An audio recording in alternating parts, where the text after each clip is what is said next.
Thank you, everybody, for coming to the Aaron Torres Podcast YouTube page. I do have one quick favor before we get to the video that you came here for, and that is very simply this.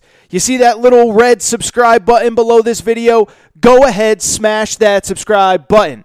It really does help me. It really does help this channel grow and my audience grow. So go ahead and hit that red subscribe button. And now, here is the video that you came here for. All right, everybody, I am back. Good to be back. I do want to continue the conversation on college football, but go in a little bit of a different direction.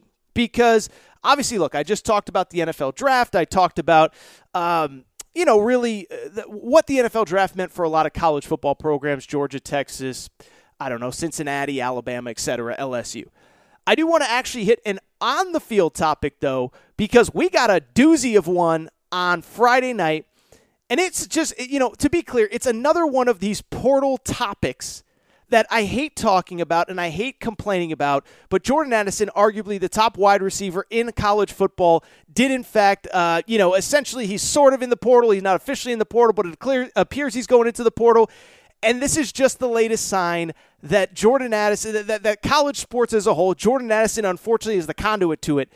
College football as a whole, college sports as a whole, college basketball as a whole simply cannot go on the way that it is. And so rather than just complain about it, I do want to talk about it. I do want to give you some details, but I also want to talk about what can be done, what can be fixed, because for the millionth time, I know I've talked about it a lot, Isaiah Wong on last show, we cannot keep going on like this.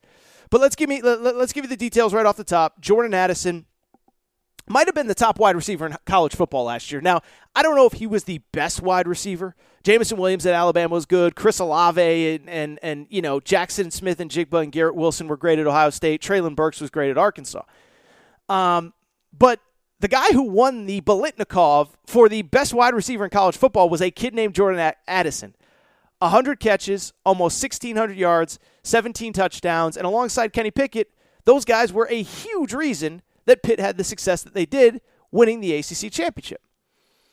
And so Jordan Addison was only a sophomore last year. We know you got to be 3 years removed from high school to go to the NFL. And up until, about 5 p.m. Eastern on Friday, it seemed as though, I don't even think it was like 5 p.m. I think it was like 7, 8 p.m. It seemed as though Jordan Addison was good. He was going to come back another year at Pitt. Then maybe if he has another good year, go to the NFL. Then we find out that he is seriously considering entering the transfer portal at, about 8 p.m. Eastern time on Friday. Now, to be clear, again, the deadline to enter the portal was on Sunday, May 1st, whatever time. And so we saw a lot of activity. And even at first glance, this just felt like kind of what happened with Isaiah Wong last week. Is it one of those deals where he really wants to leave, or is he just entering the portal just to let Pitt know, hey, if you threw me a little bit more NIL money, I really wouldn't care that much. I wouldn't be upset if you threw me an extra 10 or 20K in NIL money. That was what we thought was going on about 8 p.m., 9 p.m. Eastern time or so.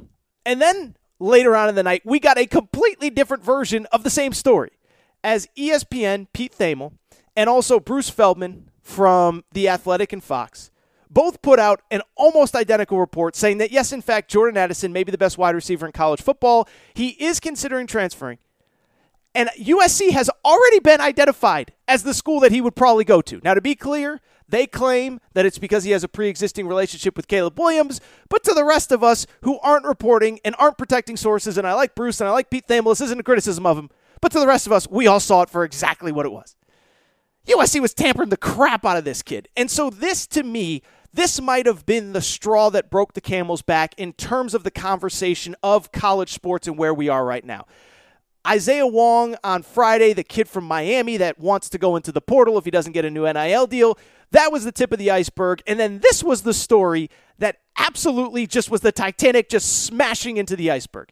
This was the story that made it clear that we could not go on the way we are and that we need real change. And I want to share with you some thoughts that I have going forward.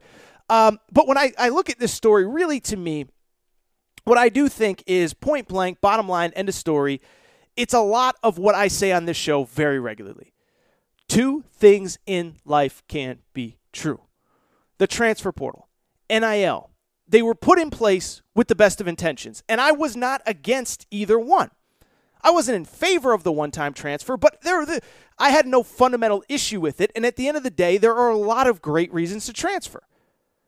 New coach. Your coach got fired. It just doesn't work. You're changing the system. There's a new offensive coordinator. There are plenty of good reasons to transfer. You're homesick. You miss mom and dad. You went 3,000 miles away and it didn't work out. There's a million good reasons to transfer. NIL was put into place also with the best of intentions. Come to campus. It doesn't make sense. Alabama has 100,000 people in the stadium and the guys on the field that everybody's coming to see are getting $0. That doesn't make sense. So get Bryce Young some money. Get Will Anderson some money. Get Oscar Tshiebwe at Kentucky some money. Get Hunter Dickinson at Michigan some money. But what it was never intended to be, was players extorting their schools for more money like Isaiah Wong. And what it was certainly never intended to be was schools tampering with players, schools outright recruiting off other players' rosters, even though we know that's been going on, and then 4, 5, 6, 10 schools with more money simply just going out and cherry-picking players off other people's rosters. And so I think that's why this one is so frustrating, because it has all the elements of all of it. And what I think is especially frustrating is that it is the most obvious case of tampering that anybody has ever seen, and it doesn't appear as though anybody is going to do anything.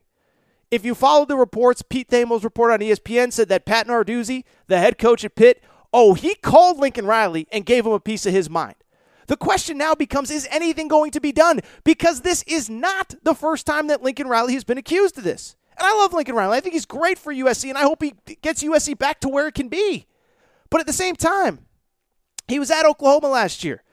Arkansas is a great wide receiver.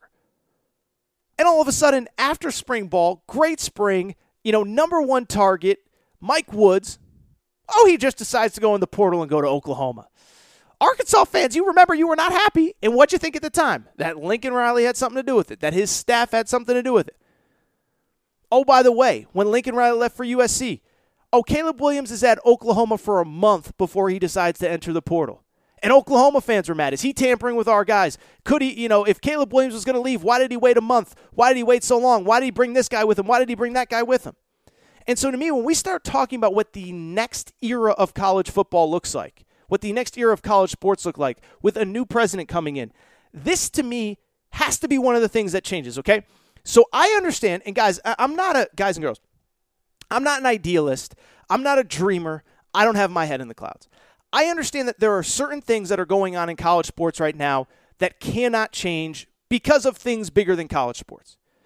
You cannot change NIL. You cannot limit what players can make, okay?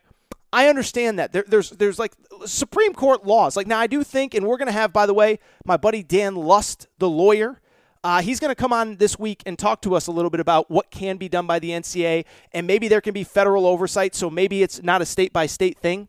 So I understand that you really can't stop NIL. We're not going back to a day where players just play for room and board. Like that's just not happening, okay? You also can't stop the transfer stuff. We're not going back to a world where you have to sit out for 1 year if you decide to transfer.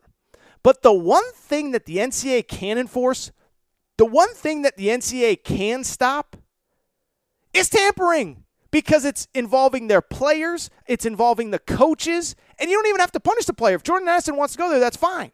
But if you can prove that Lincoln Riley, anybody on his staff, had any contact with anybody from Jordan Addison's camp, suspend Lincoln Riley. Suspend him for a game. Suspend him for 2 games. Suspend him for 6 games. Give him a scholarship reduction. That's the only way that we are going to stop some of this nonsense. I understand we can't stop everything, but we can't bury our head in the sand either. And again, for the millionth time, this is what my frustration was with Mark Emmert. He literally didn't have an answer for anything. And so to me, this feels like one thing that you can't stop. You might not be able to stop NIL. You might not be able to go back to a world where players have to sit out if they want to transfer. But if you know a coaching staff is reaching out to a player or representatives, punish that guy. Get him in trouble. Make him sit out. Make him be away from the program. Because that's the only way we're going to get this stuff cleaned up. And so to me, I will say, I know I just said I'm not an overly optimistic guy. I'm not a dreamer. I'm not unrealistic. But I do hope that this is one of the ways that we can just get our arms around this. I'm not asking to go back to 1940 and guys are playing for room and board. I think a lot of these changes have been good for the sport of college football and the sport of college basketball, and at the very least, it has certainly made it more entertaining, right? I love the transfer portal. It's really interesting. When we come back from the break, I'm going to talk about some transfer portal stuff, Janae Broom, Efton Reed, all that good stuff. But at the same time, there have to be some rules. There have to be some guardrails. It can't just be this chaos 365 days a year all the time. I think I've used this example on this show, but if I have, forgive me for repeating it over and over. Ice cream's really good. There's a reason you parents out there don't let your kids eat ice cream every single day for breakfast, lunch, and dinner. Not good. Ice cream's good, but you have to have some rules. There's got to be some broccoli in there at some point, right? There's got to be some carrots. There's got to be some veggies. Bring an apple. There's a reason they give you orange slices at the end of a baseball game. There's got to be rules. There's got to be regulations. There's got to be something, and I don't claim to have all the answers, but I do think this is one, though. Because a lot of you said, Torres, all you ever do is complain. And I get it. I get that I get whiny sometimes, but it's almost like the Nick Saban thing, right? Like Nick Saban says, is this really what we want for college sports? And some people are like, oh, he's afraid of the future.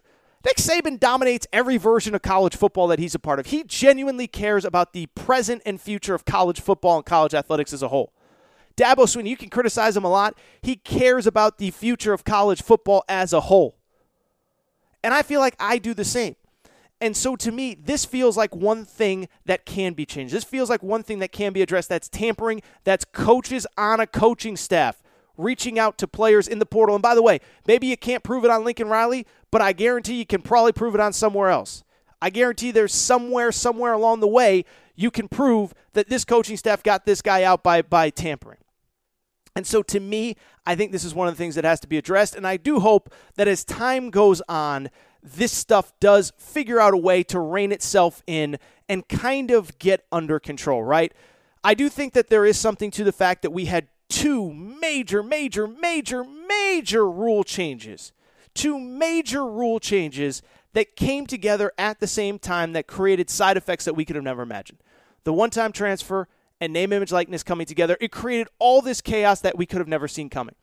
I do hope that as we get further along, as we start to wrap our arms around it, as we start to see the pluses and minuses, which we've talked about, as we get new leadership in, that in some ways this can be addressed. I did see my buddy Colin Cowherd. I thought he brought up a good tweet that I thought reflected hope that we can eventually wrap our arms around this. Somebody tweeted this, and this is what Colin responded. Somebody tweeted, Jordan Addison is getting the same amount of guaranteed money to play for USC as George Pickens for being a second rounder of the Steelers. Tell me how this is good or even sustainable for college football or even the NFL. And what Colin said, and I hope he's right, and he's, Colin's really plugged in. He talks to agents, ADs, etc. all the time. Colin said, fair point, and it's probably not sustainable. But today, in this brief moment, it's a mad dash for elite talent. The most aggressive recognize this and are taking advantage of a small window. So I am trying to be optimistic, and I am trying to hope that this is, in fact, a small window, that we somehow can wrap our arms around it, that it somehow doesn't just become exactly what I said. Players spending all of April and May extorting their schools for money, coaches tampering with other schools' players, all of the things that we don't like about NIL and transfer portal. I hope we can figure out a way to wrap our arms around some of it, and I'm optimistic that, frankly, maybe we will, but right now this is really, really, really bad.